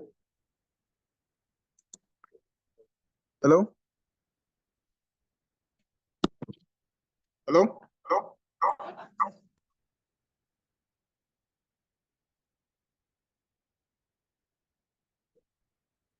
Hello. Hi. Well, So sorry. Hello, I can hear you. It was not talk downtown. Oh, Allah, so sorry about it. It was network. So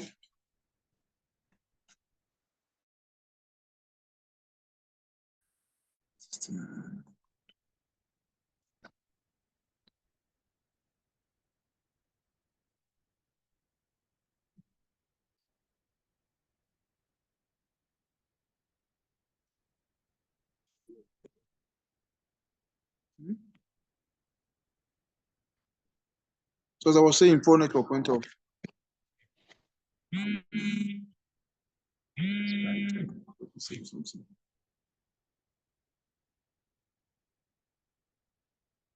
So at this junction, the next point of call now is to update this our data bands here to reflect the existing and the finished. So we'll select the profile, then we'll right click, go to profile properties. So on profile properties, the next point of call, we'll go to bands. So on that bands now, I'll drag this my tab to the end. So you can see we're having profile 1,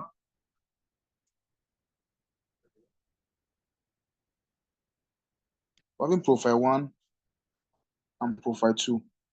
So they are both carrying JeffCon surface and JeffCon surface.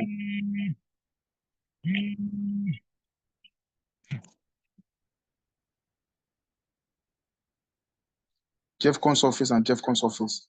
So this profile 1 now, I will come to this JeffCon surface and update it to layout 2.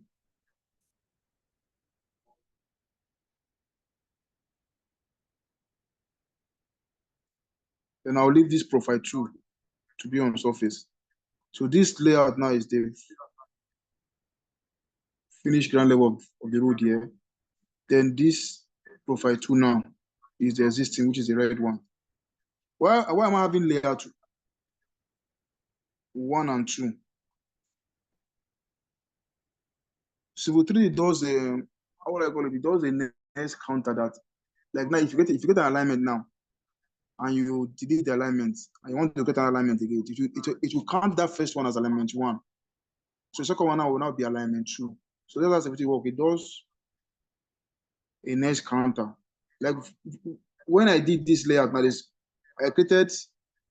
I went initially to bring profile for profile creation 2 and all. But I picked that first one I did as layout 1. So the second one now be layout 2. But the layout 1 is not active again. So it's the layout 2 that is active. So now you see me selecting layout 2. So I'll select the layout 2 here now. Then I'll click apply. And I'll click OK. So once I come now, you see now it has now updated. Let's check. Change 00. So let me update this change as well. All right, click. I'll go to profile, edit profile view style. Go to horizontal axis and make it 25-meter interval. Apply and OK. So let's check and see this is 0. The starting point of the road is at the same elevation. You can see 56.66. Then let's go to 25. This 25 here. I'm having what? The first two. I'm having 56.29. I'm having 56.084. So it's showing I'm having a field. This is the existing 56.084. And this is 56.29. So if you minus this from this, you're having a positive sign, show you're having what? A field.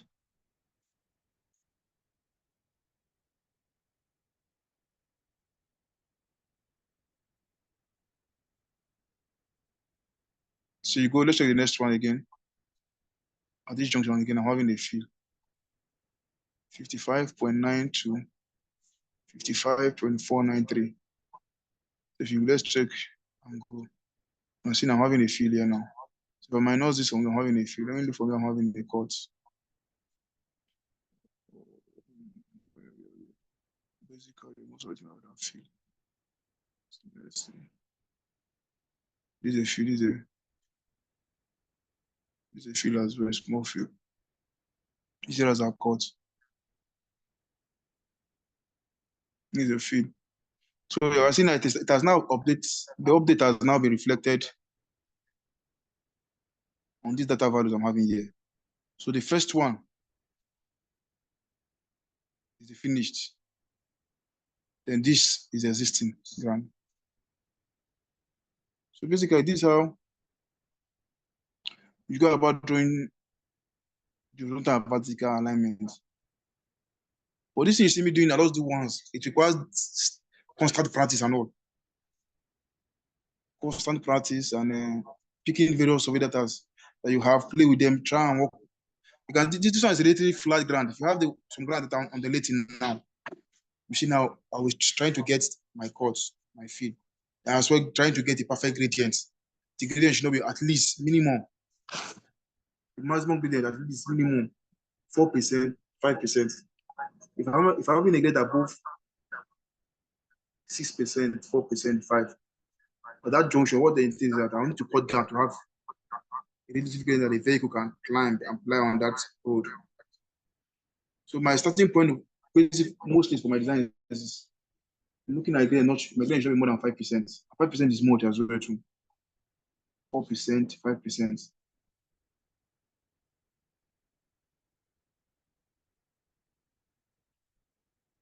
So the higher the gradient, if you're having a higher gradient, just try not to reduce the gradient by having a cut or you feel to have the gradient. So those are the things you'll be looking at, the gradient in your vertical.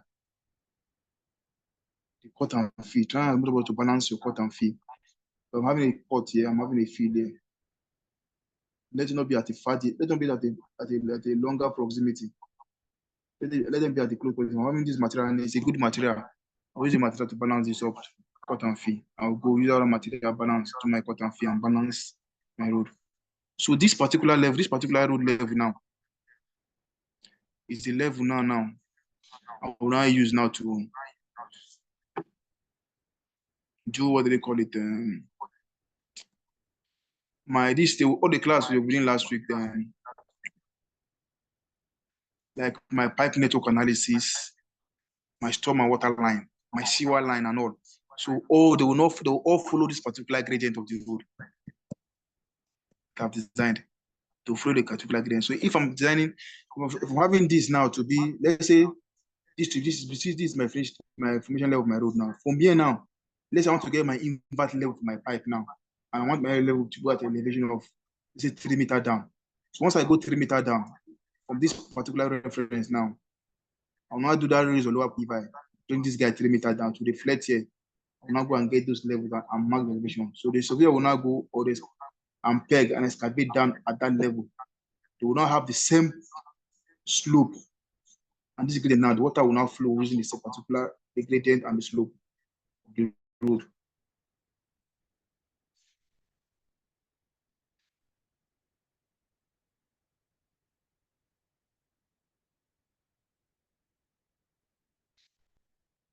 So please, I don't know whether we have any question.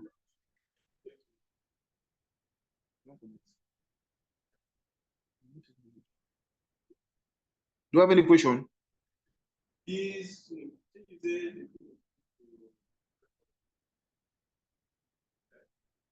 Stage. Do you have another question, please? Let's have far proceed.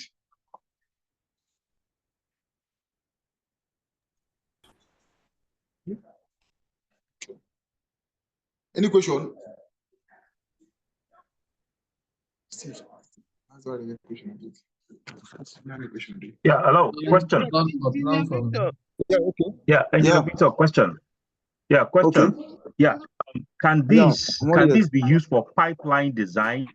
Does it have like maybe a command or like one of the keys there that you can use specifically for pipeline design? Thank you. That's what I'm saying now. If you are done with this, you can see our pipes here. Pipe network. You can see them now. What pipes here?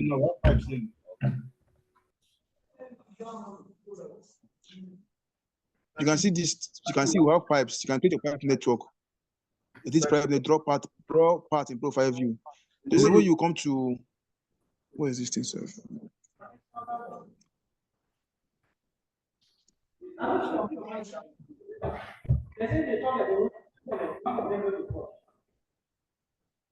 You can use it for your pipe. There's a command. There's a way I'll change the interface to that pipe network. I will do my pipe network analysis. I will do all my design. Let's say layout. I've done my layout. All my flow direction. I'm discharging my water through. And I've gotten my gradients. So from here now, I'll now start mapping out my pipe. Start creating my what will have my how will I call it,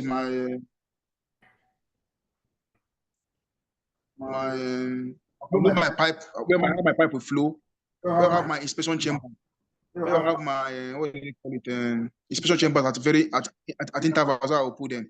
I'll know what I need. From that layout now, I'll do the map, and I'll do the pipe. Know the pipe that will carry the starting point of my pipe that will go. Then I will go down from the starting point. Let's say I'm doing a pipe, what do you call it, Stormman's C1 analysis. I will know the diameter of pipe I will start with.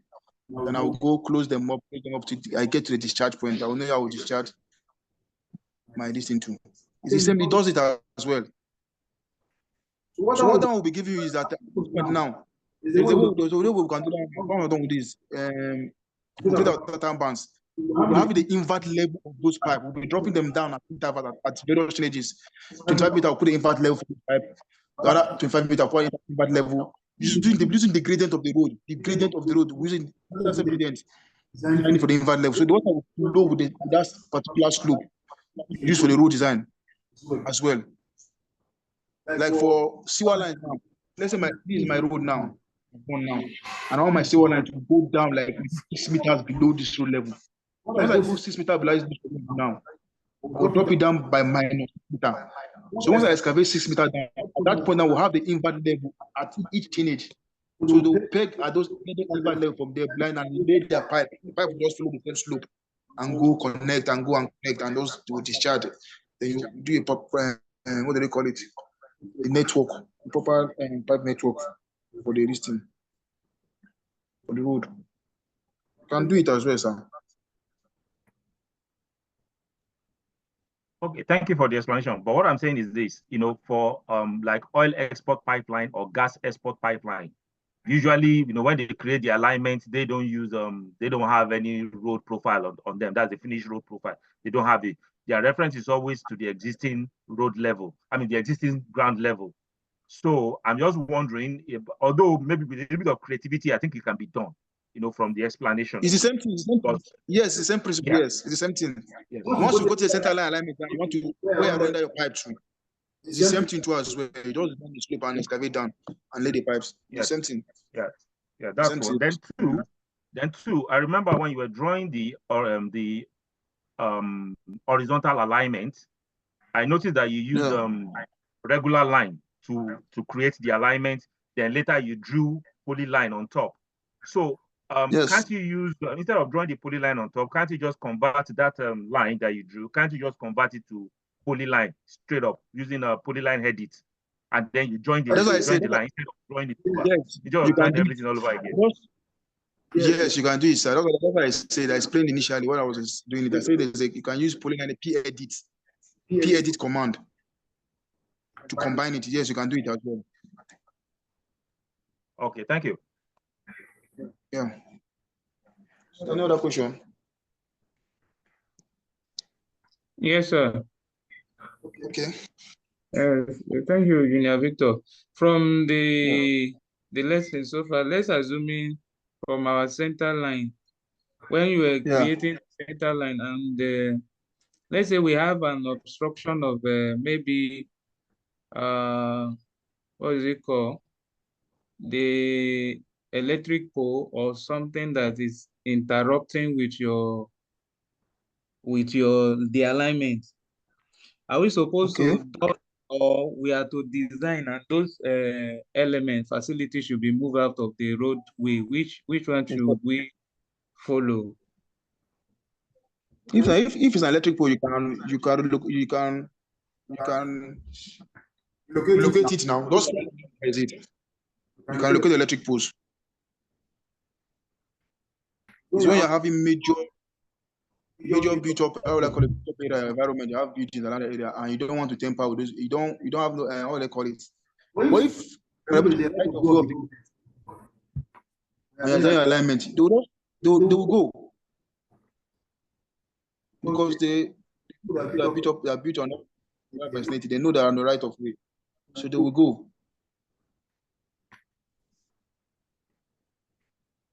But if it's an area that is always committed that you want to navigate and you have a transformer at that point and you want to navigate, if you're navigating now, if you're navigating, you're going to see a bigger obstruction. You're having one transformer there that does to relocate it will make your road better. You just relocate it and go straight to the alignment like that. Follow the path.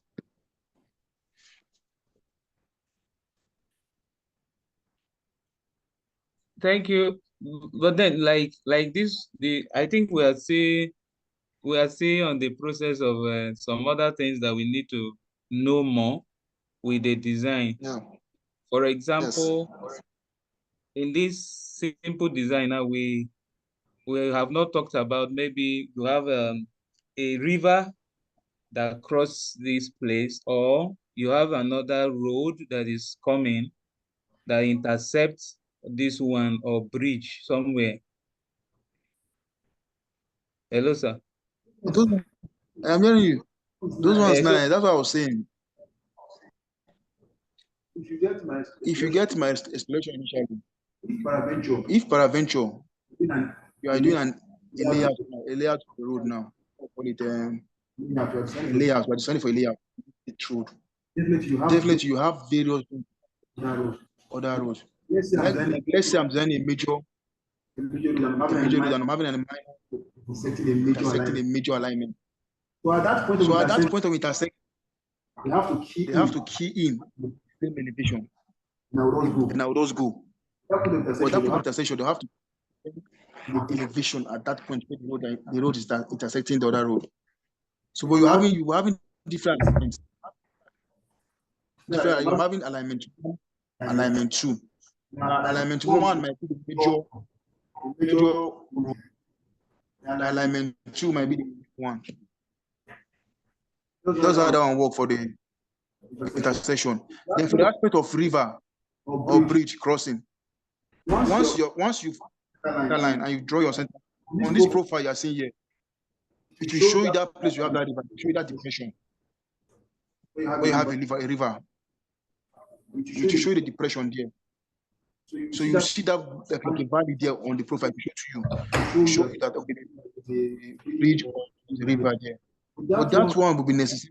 That one will be coming to place when from the onset of your design, when you are doing your inception report. The onset of your design. That's why once you want to start the road design, you need to go with what? Highway guy must be there. The geotechnical guy must be there as well. The electrical guy must be there.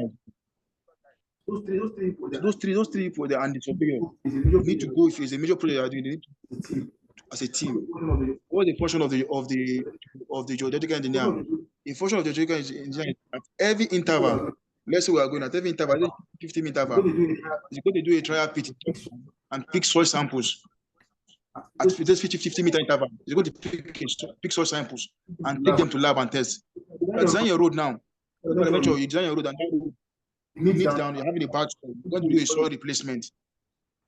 That's the function of the two. The geotechnical will take samples at 50-meter interval to the stretch of the road. Detailed soil analysis and soil and all to load the soil that we have on ground. So once you're designing, you've done your top profile. Like this place I design now, I know that I designed it to be my finished level here now. But at this point, the soil is bad. So I'll factor this particular location from here to here when I'm doing my BME. When I'm coming out with my B, at this point to this point, you need to carry out a soil replacement because the soil is bad based on the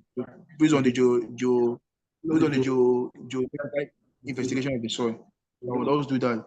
Then the geological guy now will now do what they call at every river crossing we have. We will get the invert level of the river. Then you invite the river, invite the level of the river witnesses. We do what do they call it? You might ask the committee to know what the highest water level the river might have attained. From there, we'll now do is hydrological analysis and all. Then come up with the detailed, whether it's a covered, the bridge, what do they covered bridge that will be located, the size of covered and all. So once he goes to site by a visual inspection, he's going to do it. Then once he has done with the visual inspection, we will now do what they call catchment delineation. Catchment delineation will be done for that particular area. Now we do the catchment delineation for the particular area and get the what they call it the catchment area that is the contributing to the flow of that river path. From then I will now use that one to get the size, get the Q equals to A, and now use HY8 to now size the culvert or a bridge, a proposed bridge and all. So it's a detail that involves all aspects of engineering. But after they are done, after the hydrological guy is done, the geotechnical guy is done, they will now furnish the details to the highway and what is in.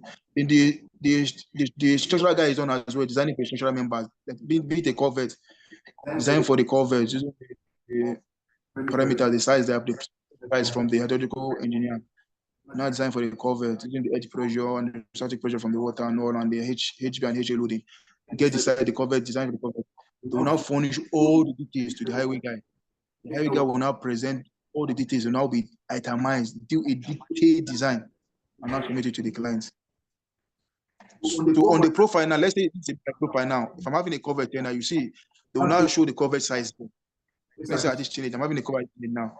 You see, at this challenge, they will put the culvert size at this challenge, and on the profile as well, to put the culvert size as well, the culvert at that location.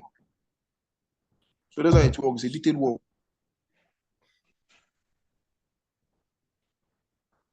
Okay, thank you. So sorry to come in. So are we going to be taught all this you said, or what aspect are we going to stop at? I'm in the aspect of the road. I'm not doing that aspect of the road. This one is the we're on this slide now. Let me show you the slide we are now. We're on this slide now. We have this to go. Assembly, corridor surface, sample lines, sections, and which is the last aspect of road design. So we are still at this, but this particular one, these ones are just straightforward. It's not like this one are too costly. Like those ones, I can even do them in 1 day. But basically, the road design, these two, horizontal and the vertical, they are the major thing in road. They are the major work in road design. Others are just callings. You just call the quick shape and your reference and by the coordinate and establish it and do the calculation and all. But to that catchment division, those are different calls that the round will be done by the electrical guy that will show you how to do a catchment delineation, that you trace along the catchment and get the catchment area into the flow of the water. Then from there you size your cover using HY8 or a radical toolbox you can use to size the covert. And those ones are that ones. Then the geotechnical, that one is soil. That one is aspect of soil. But Okay, I basically, think my own aspect. Engineer Uche has done that. He has done the catchment for us, but we didn't use HY8. We did not use HY8 for it. Okay. You need to ask me that one, sir. You can ask me later. Okay. Can you turn this to a 3D? So we'll see how it looks. We have not gotten to that stage. We'll still get to that stage, ma. Okay. Thank you very much. So from here now, engineer. Yeah, I'm hearing. Please, I sorry to come in again. There is something I am seeing on the profile. Minus 1.9, minus 1.4. That is, yes, minus 1.49. Yeah. Or is it plus? The grid, minus. Is this a That's a cut. I feel This is the like gradient. This is the gradient now. Okay. What it means, this minus here, sir. What it means is that imagine you laying your, it means that your flow direction is going towards the side. It's going downward. This is my road now. I'm climbing like this. I'm driving my road like this. The water, the flow will be coming down towards the side. That you is can the see blue, here, this is minus again. the blue line. The blue line, yes. Negative means it's falling down. Positive means it's going up. So this is the flow now. Flowing like this now. The minus, the water is flowing towards the side. Let's for the question the other guy asked. If I'm having a pipe now, the pipe now will flow towards the down like this, downward, to flow negative direction towards the down like this. My flow. So that's the grade, the negative is falling, then this. Okay. So this one now you are seeing here, this is a sag curve now. Somebody's on waiting room.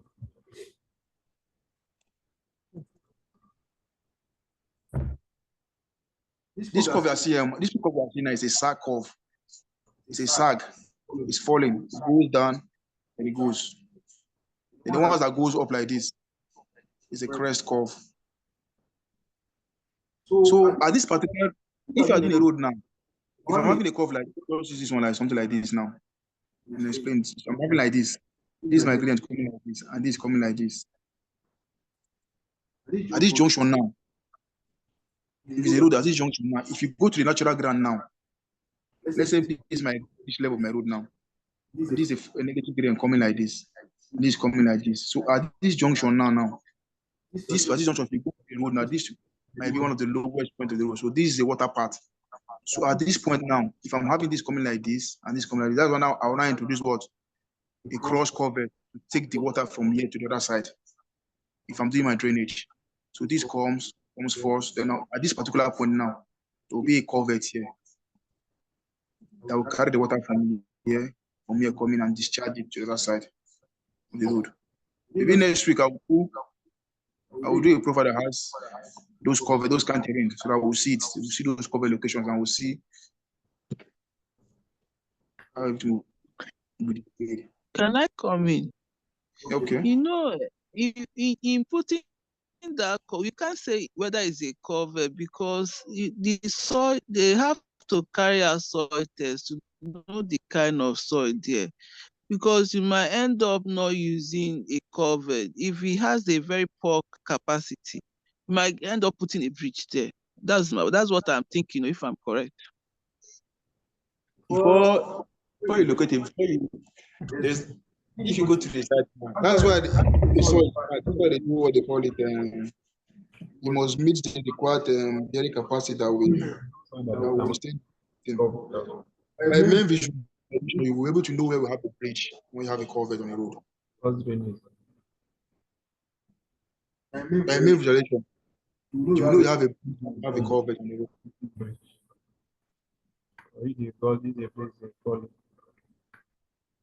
You know, I'm saying this out of experience because there was a road that a culvert was used because it was overlooked because the slope is very listen, but after some time that culvert sank in. It sank in. So it was discovered that that soil at that particular place is a very poor soil. You can't just put culvert because after some time the culvert just disappeared. So we went back to square one. So it has to be redesigned. That's what I'm saying. I'm not saying that we cannot put culvert. No, I get what you're saying, man. I got what you're saying. That's why the geotechnical guy, once they decide, they will do their deep soil investigation, come up with a report. By the deep soil investigation, they will now know the type of foundation, date the particular structure we intend building there. If it's a bridge, they will do a mini there. But if it's a cover that can accommodate using some stabilized, do a detailed stabilization where they're using boulders and we know that can still stand the test of time. But from what you said, the deep soil investigation can still tell as well to know for having a part of structure, type of structure we put in we place on that particular location. That will still give us the answer as well. So basically, this is what we're doing today. Then the next point of call now is how to place this thing on our sheet now. To place your plan and profile now on your sheet. You can see how this is showing like this now. You should place this plan and this profile on our sheet now. So basically, that's what we'll do next week now. So I will show you, I'll share a sheet template. Where is the sheet? This is the sheet I will be using. A plan and profile sheet.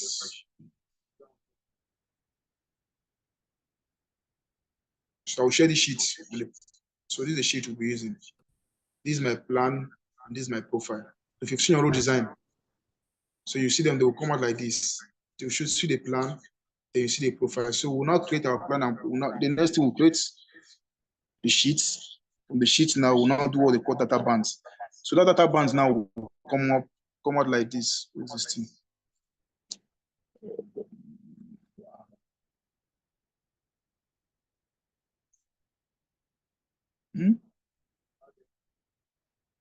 To come out like this.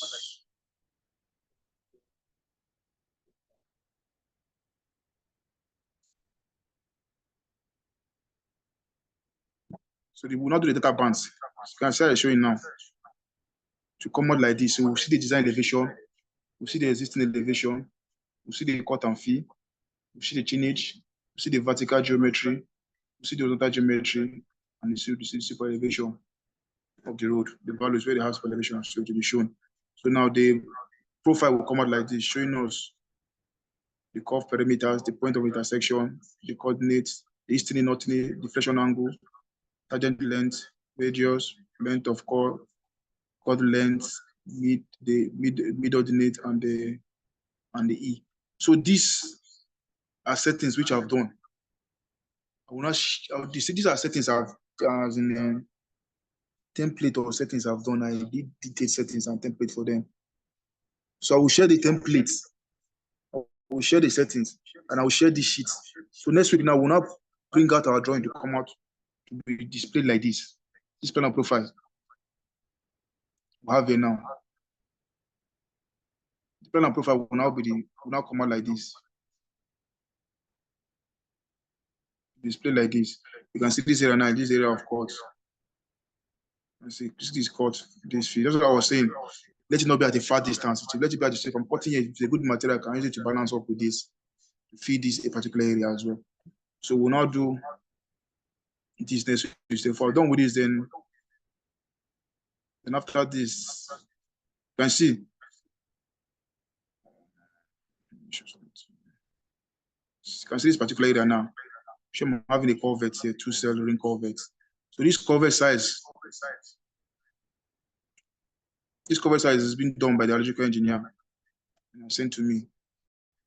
Then I will not place it on the particular tonnage where it should be located. So once you go to site, once you pick a drawing and go, you see that particular place where the culvert is located. This one is demolition and reconstruct. It's an existing culvert. There was a 1-cell ring culvert that was there before. So they're proposing 2-ring cell. So we have this like this as well. So these all can see this, but you can see what I was saying. This particular gradient now for this is a falling. So at this particular point, we have a box cover that takes the water. As it comes, takes it out. You can see the profile is looking like.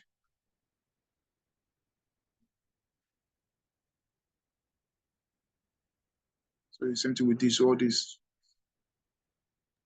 Engineer Victor, sorry, I want to come in. Just remember something. What if in your cut and fill, both the cut material, the soil is not good, the very, very poor, and it can't be used to fill? What do you do? That's how we have what they call cut. That's how in your basement you have cut to spoil. You take it away out of the site. This is provided. It's normally cut out for in our basement. You took it. They have cut to spoil, cut to fill, and a hole to fill, and bro to fill on our basement. So once the ones it's already factored on the basement, you take it away. Then you replace it with your bro to fill. Are we doing the BMM here? No, man. You know what? You know what, ma? I want to ask whether this software does network computation for you. Do you know what, ma? I will do something for you. I will do something. Yes. I will share you. I will give you guys a template. I will give you guys a template that you can use for. You people will be using for your payment. It's a straight template. Let me just show one. Wait. I will give you guys a template for payment. A template. Let me just share one. Let me just show one to you. So you can see this one now. Thank you. I will give it to you. So this is a payment bill 1, B2, B3, B4. This is summary. So this is my computation sheet. Okay. Thank you. I will share. So this computation sheet now, these all these ones now. Site clearance. So from here now, these volumes I will get them. Also, I don't design, we'll put these volumes.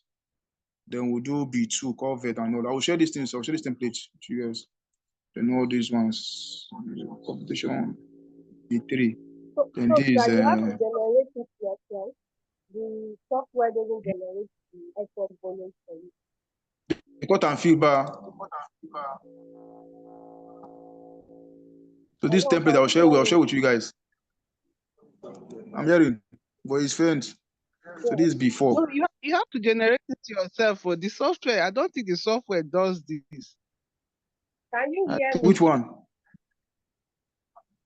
I'm hearing. No, she was saying Okay. she was saying I'm whether you have to asking. generate it yourself. Okay, sorry. Yes. I was asking if you have to generate it yourself. The software doesn't generate network computations. It generates it generates for you. See it here. I think Engineer Victor, she's talking about this BEME you're showing us. Whether it's the software that no, do it in that Excel format you were showing. Oh, the program No. I'm asking for network computation on the software. Okay. See it here now. To do it for you. Let me show you now. Is it see it here. You can see it now. Oh, okay. To give you the cut and fee. You go to this instrument there now. Where is this?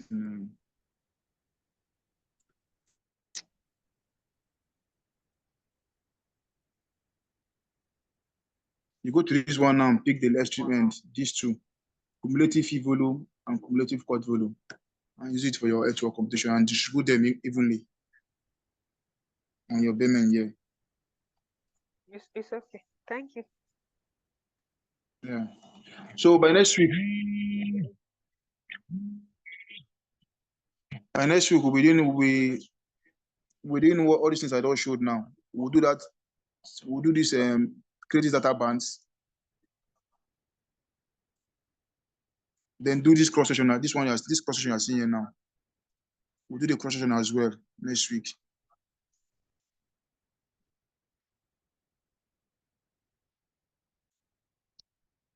So I will share those sheets and the templates on the WhatsApp platform later by the end of the class.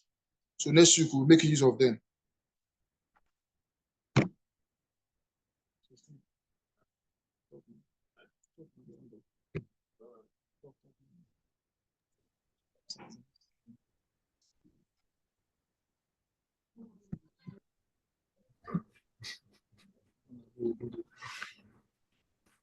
Good afternoon, everyone. Hello. Nobody is here again. Good afternoon, sir. Is there any other clarification? We want to end the class here today to continue next week. Okay, please just help us share the video for today and the material that the engineer mentioned so that we can use them to enhance our understanding. Yes. No problem. Thank you. Share the video. You know, one thing with this design, is to be practicing it. So when you practice, by next week you have more question. Whenever you have challenge, you'll be clarified. So we thank you very much. See you next week. Every other video and the document that Victor said, he will share it. Thank you very much. Have a All great right, day. thank you, sir. Okay. Thank you, sir. Yeah. The meeting, the morning meeting.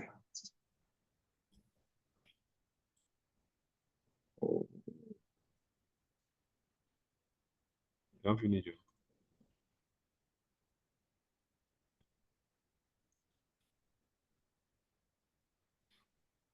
Let me go in the meeting now. People don't come on. End meeting.